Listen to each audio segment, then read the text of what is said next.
Esta mañana el primer juzgado constitucional de la Corte Superior de Justicia de Lima declaró procedente la medida cautelar interpuesta por la Defensoría del Pueblo y ordenó la suspensión del sorteo público para el servicio militar que, al obligar a las personas que salen sorteadas, se torna claramente obligatorio. Vamos a escuchar las reacciones en el Congreso. Esto es una medida de reflexión al Poder Ejecutivo para que adopte otro camino, que no es el sorteo, lo que hoy se espera en el Perú. Tenemos un sistema de servicio militar voluntario y donde debemos aumentar los incentivos, sobre todo la famosa propina, y aumentarla en 300 soles hasta 556 soles, y con eso vamos a evitar entrar a un sorteo. Eso representa el 0.01% del presupuesto general de la República. ¿Eso no se puede hacer? ¿Eso no lo puede ordenar el presidente de la República? Por favor. Era completamente inconstitucional y discriminatoria. ¿Ya me ha parado el ministro de Defensa? Bueno, entiendo que él es el autor de la idea, ¿no? Queda totalmente mal parado, pues un juez lo rectifica conforme a lo que se le estaba advirtiendo que iba a ocurrir, que era un tema de carácter constitucional, y él queda mal parado, por terco. Eso le pasa por terco, por no aceptar ningún tipo de posibilidad de modificación que se le sugería desde el Parlamento, circunstancia por la que incluso fue interpelado. Viene con una actitud completamente intransigente, ahí están los resultados. Choca con la Constitución. Me extraña porque entiendo que él tiene estudios de Derecho, ¿no? Y ahora usted prevé un enfrentamiento entre el Poder Judicial y el Ejecutivo. Sería ridículo, sería absurdo si van a enfrentar, si van a contradecir.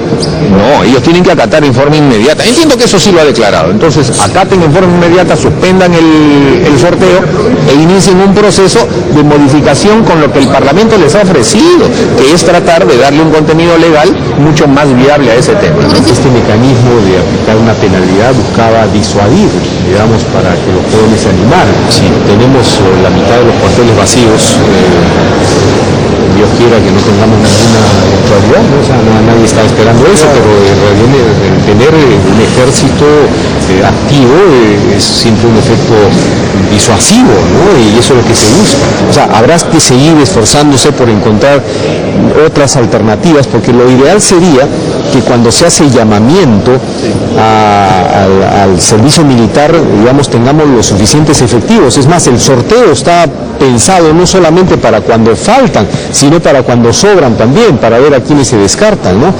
Pero bueno, estamos en una circunstancia difícil, pero habrá que buscar y seguir explorando mecanismos, ¿no? Nos acompaña el congresista Pedro Espadaro. Su bancada, la bancada de Fuerza Popular, la bancada fujimorista, va a presentar una demanda de inconstitucionalidad contra la ley que modifica el servicio militar y lo convierte en obligatorio. Pero además el congresista Espadaro ha presentado ya una ley, y ya me parece que está por salir, que protege a los policías que en el uso o mientras cumplen con sus funciones utilizan su arma, disparan porque tienen que disparar en medio de un ataque, de un asalto, y ya no van a ser procesados como ocurría antes. Bienvenido, Pedro. Muchas gracias por estar aquí. Muy amable por la invitación. Un juez ha rectificado esta norma, esta reglamentación que convierte el servicio militar, que de una manera interesante el Perú había logrado tratar de, digamos, encaminarlo en la profesionalidad.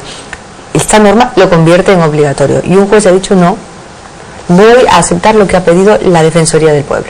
Y además permíteme señalar un juez valiente, ¿no? Porque obviamente enfrentarse en esas condiciones al gobierno, efectivamente ha tenido mucha valentía el juez en determinar que lo que ya se venía a venir, ¿no? Es un tema absolutamente discriminatorio, inconstitucional, y para eso también hemos planteado nosotros esta demanda a través de la bancada fujimorista, porque obviamente lo que uno espera del gobierno es que convoque a los jóvenes, pero de otra manera, mucho más atractiva, que convoque y que haga que el servicio militar primero sea un deseo del joven de poder acudir a un cuartel a aprender, por ejemplo, un tema técnico, una carrera técnica, pero no para ir de carne de cañón de ninguna manera al BRAE, como lo ha deslizado en algún momento el general o el ministro de Defensa también.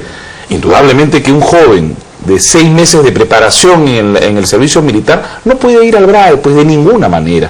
Y obviamente tenemos que preocuparnos por defender a la familia peruana, a los jóvenes que no tienen pues los 1.800 soles para pagar y exonerarse efectivamente de ese sorteo, y que además, perdóname Cecilia, si tú no pagabas eso y no querías ir al servicio militar, morías civilmente, porque inmediatamente te tachaban el DNI y quedabas en el aire. Claro. Eso no podemos permitirlo de ninguna manera, y esperemos por supuesto que se tomen los correctivos. Ya el Ejecutivo, a través ya del Ministro de Defensa, tiene que corregir esto definitivamente, si no el Congreso lo va a tener que hacer. Claro, además hay un consenso en contra. Sí, por supuesto. Desde distintos...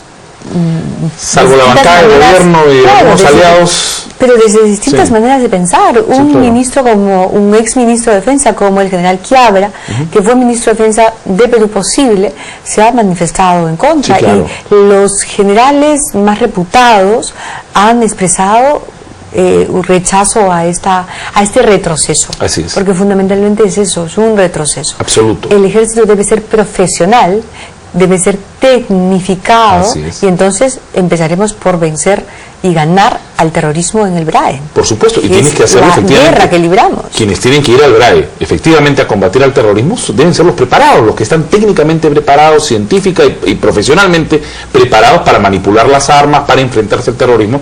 Ellos están preparados, y no podemos mandar pues definitivamente a nuestros jóvenes como carne de cañón, de ninguna manera. Es una muy buena posición, una posición que ha logrado también congregar a la opinión pública, a la sociedad civil. Sí, claro. Y hay otro proyecto de ley que a mí me ha parecido muy interesante, que tiene que ver con la policía y con una arbitrariedad que antes acosaba a los policías. Eran procesados cuando usaban sus armas. Sí, este proyecto, que es el 196, ha sido aprobado el día jueves pasado por una amplia mayoría, un voto en abstención, y que ha significado, Cecilia, un tema bastante importante para la policía. La policía, al enfrentarse a la delincuencia, no podía utilizar el arma, y si utilizaba el arma y disparaba y mataba a un delincuente, la familia del delincuente le abría un proceso penal a la policía. Y estaban 5, 6, 8 años en un proceso penal. Absurdo. Y el policía no ascendía. El policía no ascendía, el policía tenía que pagar de su poco sueldo que recibe, su magro sueldo que recibe, a un abogado de su propio bolsillo. Porque ¿La institución el Estado no le ponía un abogado? Cecilia, hemos venido desde que hemos asumido el Congreso de la República pidiendo, a través de una norma, y ahora ya se ha contemplado en la Ley General de la Policía, que tenga una asesoría legal gratuita a ese policía. No puede ser posible que el Estado se desampara al policía, encima que el policía está enfrentando defendiendo a la sociedad, enfrentando a la delincuencia. No podemos dejarlo así, libremente, a su suerte, de los pobres policías. Por eso es que a veces los policías decían, no, mejor no me gano problemas, porque apresando a un delincuente, golpeando a un delincuente, el delincuente, y obviamente en defensa de la sociedad, y en defensa de uno mismo también, de la legítima defensa del policía, inmediatamente era procesado, incluido en una acción penal. Lo que hemos logrado el día jueves, que espero que el presidente de la República efectivamente promulgue esta norma, ya salieron algunas ONGs e incluso el Instituto de defensa de los derechos humanos, pero creo que hay derechos humanos solamente para los delincuentes, no hay derechos humanos para la policía. Y yo quiero señalar que en el dictamen hemos recogido una serie de temas. ¿Cuáles son los argumentos de los que se oponen? ¿Qué es bueno, lo que esto es una carta blanca para que efectivamente la policía pueda hacer uso indebido de su arma. Esto no es así. Está establecido... sí. ¿Qué es lo que establece? Porque claro, una cosa es que el policía enfrente una manifestación y simplemente decida disparar, y otra cosa es que el policía dispare cuando es apagado o cuando hay... Cuando no hay otra forma, efectivamente, cuando no hay otra forma de defenderse y, claro, y que están en igualdad, obviamente, me dice. Artículo único, modifico el artículo 11 del Código Penal, dice, inimputabilidad, está exento de responsabilidad penal el personal de la Fuerza Armada y de la Policía Nacional que en el cumplimiento de su deber, ojo, y en uso de sus armas u otro medio de defensa cause lesiones o muerte.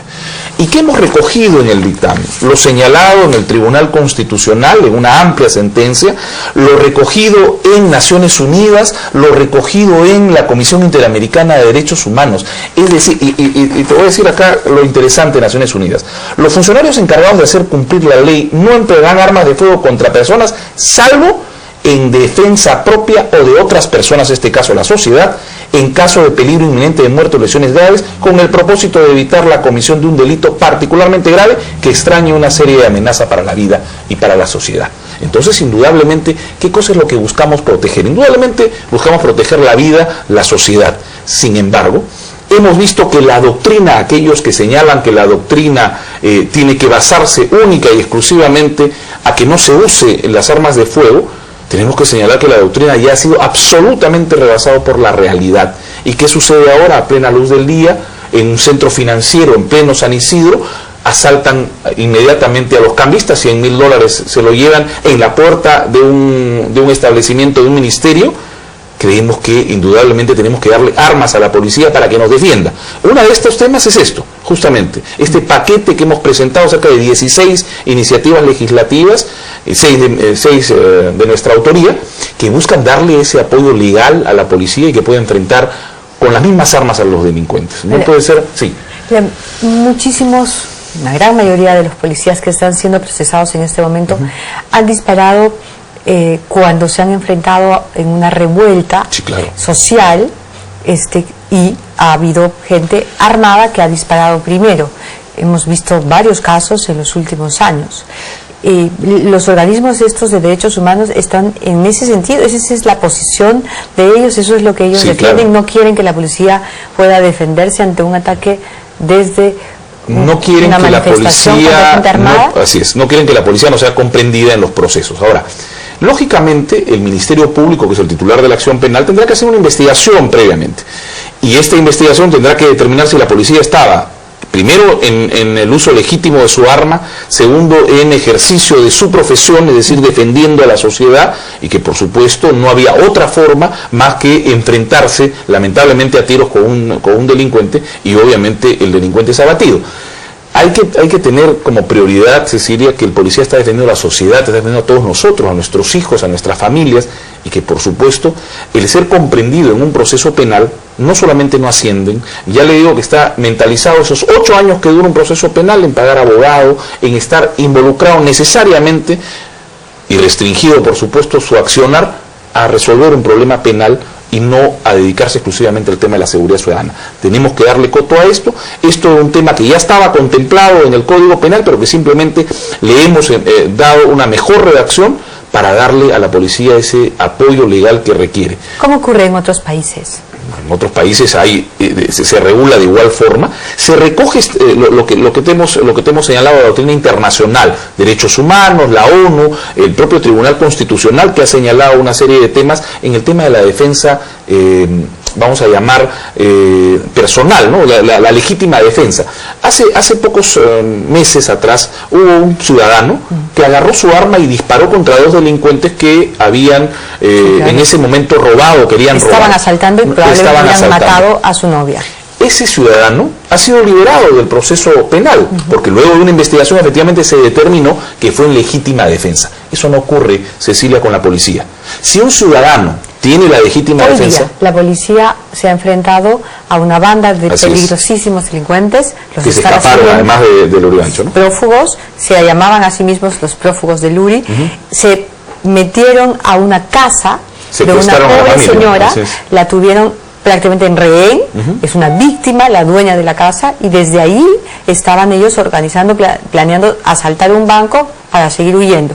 La policía, que venía siguiendo a uno de los más peligrosos, entró y inmediatamente los delincuentes dispararon contra la policía por supuesto disparó, y 3 de los delincuentes murieron, y dos murieron, y uno de ellos resultó herido. ¿Cuál es la situación de los policías que dispararon? Bueno, en este momento, cuando todavía esta ley no se ha promulgado. Lamentablemente, seguramente el fiscal tendrá que incluirlos en un proceso penal y los familiares seguramente denunciarán a los policías. Los familiares de los delincuentes. Los familiares de los delincuentes. O sea, ¿te das cuenta esto es el mundo al revés? No hay una equidad. O sea, el ciudadano sí puede defender, pero la policía no puede defender a la sociedad. Ya no se puede permitir eso. Así es. Por eso es que nos hemos puesto los pantalones, efectivamente, esto lo habíamos presentado en el 2011. Qué bueno que el Congreso, en la Comisión de Justicia, esta legislatura, haya sacado un paquete de medidas que efectivamente le dan el apoyo a la policía para que nos defienda. Por supuesto. Ya no puede seguirse mirando, maltratando a la policía. La ley tiene un brazo armado y ese brazo armado se respeta como se respeta la ley.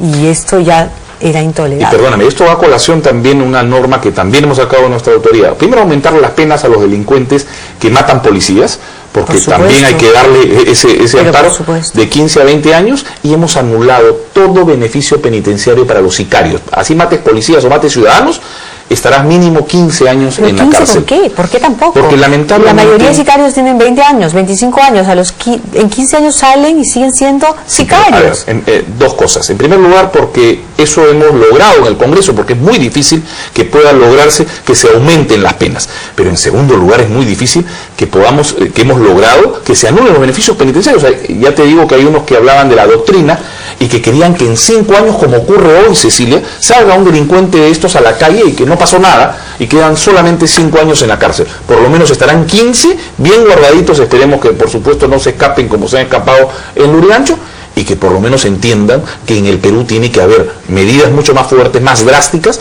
para que estos señores ya no salgan definitivamente a estar metidos en este tema, que están asolando a nuestra población y que está desesperada la población. Claro, pero hemos visto, por ejemplo, el problema que se tiene con los terroristas. Los terroristas salen de la cárcel, cumplen sus condenas, salen de la cárcel y se reorganizan, en otras organizaciones paraterroristas, el Movadef, el MIR Venceremos, son organizaciones que derivan de Sendero Luminoso, del MRTA. Y entonces, ¿dónde está la representación que no revisa esa legislación? Créeme, si por nosotros fuera, hubiéramos puesto 50 años de la cárcel, pero lamentablemente el llegar a consensos con la representación nacional hace que efectivamente tengamos un tirijale y quedemos en un punto medio, pero que ese punto medio sea efectivo. Yo creo que el tema de no darle beneficios penitenciarios a ningún tipo de sicariato en el Perú, esperemos, por supuesto, va a ayudar muchísimo. Ni el 5 por 1, ni el 7 por 1, nada. 15 años como mínimo, es decir, estoy poniendo como mínimo, pueden estar 30, por supuesto. Si tu negocio es asesinar, sí, claro. Si asesinas a cambio de 5.000, 4.000, 3.000 soles, no puede haber ningún tipo de contemplación. Ahora, esperemos que los jueces y que los fiscales actúen correctamente, y sobre todo los jueces puedan efectivamente darle esta sanción y que no les den beneficios penitenciarios, porque ya les hemos puesto los candados. Esperemos que el presidente Humala también pueda firmarlo de una vez en estos días, que ya lo tiene en su despacho, y que este tema sea primero publicitado, porque creo que eso es importante, pero en segundo lugar que sea efectivo a partir del día siguiente de su promulgación. Muy bien, es una buena ley y esperemos realmente que el presidente la firme. Gracias, Cecilia. Quiero hacer una consulta. Sí. No eres, Pedro, parte de la Comisión de Fiscalización, pero accesitario. Sí. Qué bien, entonces, mejor todavía. Y mañana vamos a estar ahí. Porque, claro, he leído declaraciones de congresistas de Perú Posible, como el congresista León, en el sentido de que Perú Posible quiere hacerse cargo de la Comisión de Fiscalización en el momento en el que la opinión pública, la gran mayoría de la opinión pública, la última encuesta de Ipsos lo revela así, la gran mayoría de la opinión pública no cree en las explicaciones ofrecidas por el expresidente Alejandro Toledo. Si es que la Comisión de Fiscalización cae en manos de Perú Posible, naturalmente no se fiscalizará nada. Y entonces la corrupción será una bandera del Congreso de la República. ¿Qué posibilidades realmente tiene esta agrupación política de hacerse cargo en este momento que enfrenta la investigación de su líder de la Comisión de Fiscalización? Sería una burla. A ver, no solamente el tema del señor Toledo, que no solo el 85%, sino que ese 15% tampoco se lo creen, que efectivamente le creen. O sea, creo que todo el país está convencido de que efectivamente el señor no solamente ha mentido, sino que efectivamente hay algo bastante oscuro ahí, y que efectivamente tendrá que determinarse en las investigaciones y que se pueda comprobar también luego en las investigaciones que van a hacer en Costa Rica, y esperemos que por supuesto se profundicen en el Perú. Pero en segundo lugar, siempre la Comisión de Fiscalización ha estado a manos de la bancada, digamos, de oposición, siempre, porque obviamente se está fiscalizando a este gobierno. Si nosotros le entregamos la Comisión de Fiscalización a Perú Posible, no solamente por el hecho de que no va a investigar a su líder que está involucrado en un hecho absolutamente de corrupción, sino que además no va a investigar al gobierno. Y no lo va a investigar porque es su aliado, claro, porque es socio de este gobierno. Está tapando al otro. Por supuesto, y no lo ven, que por favor están inmediatamente blindando de un lado al otro. Y podemos saber que Alejandro Toledo es el rehén de este gobierno, indudablemente. Porque primero también este gobierno requiere esos 15 votos que tiene Alejandro Toledo, aunque ya no sé si serán 15 al final de la legislatura, pero definitivamente tiene estos votos que lo ayudan efectivamente a sobrevivir al gobierno y a sacar estas leyes absurdas como la ley de la chatarra, como el tema de las AFPs, con el tema de una serie de leyes que ha sacado este gobierno gracias a sus socios, el señor Toledo y compañía. Entonces, definitivamente, Cecilia, esta comisión no puede pasar a manos ni del gobierno ni de los aliados del gobierno, definitivamente. ¿Y ustedes están en capacidad? ¿Hay votos suficientes? ¿Las otras fuerzas pueden reunir la cantidad de votos suficientes para evitarlo? Porque a veces ocurre que a la hora de votar, aparentemente habría los votos suficientes, pero la mitad de los votos suficientes no fueron a votar. Bueno, recordemos que ellos tienen la mayoría, ¿no? Y obviamente sumados a los de Perú Posible la tienen. Sin embargo, yo apelo primero al raciocinio de mis colegas congresistas. En algunos casos retroceden cuando la opinión pública y cuando la presión mediática así también lo establece. Yo también apelo a ustedes como periodistas que nos ayuden en eso. Yo creo que si hemos logrado que este gobierno retroceda en muchas acciones, como el tema, por ejemplo, de Repsol, ha sido gracias al apoyo interno político, pero además al apoyo mediático que se ha señalado, no solamente en el periodismo, en las redes sociales, que hemos puesto contra la pared al gobierno y han tenido que tomar una decisión. Si no, no la toman, Cecilia, en este gobierno, porque están acostumbrados a eso. Yo creo que es importante que estemos atentos a que esta comisión no caiga definitivamente ni en manos del gobierno ni en manos de los aliados de este gobierno. Creo que nosotros éramos los que estábamos efectivamente desde el inicio de la legislatura en el Congreso, los que apuntábamos a hacernos de la Comisión de Fiscalización. Sin embargo, nos han tachado, nos han dado una serie de excusas tontas, pero sin embargo creemos que Solidaridad Nacional o el equipo, el grupo que está, lo están haciendo bien y esperemos que continúen ellos. Debería quedarse en manos de ellos. Por supuesto, hay otros congresistas que seguramente en la rotación interna tendrán que asumir la responsabilidad de presidir la comisión, pero creo que ese grupo lo está haciendo bien y creo que por supuesto requieren que el país, sobre todo fundamentalmente, tenga una tranquilidad de que en la Comisión de Fiscalización se va a fiscalizar también al gobierno, ¿no? Gracias, Pedro, gracias por venir. Encantado, a tus órdenes. Vamos a hacer un corte ahora, vamos a regresar con El Mundo con Tudela. Volvemos con Pancho Tudela inmediatamente después de la pausa.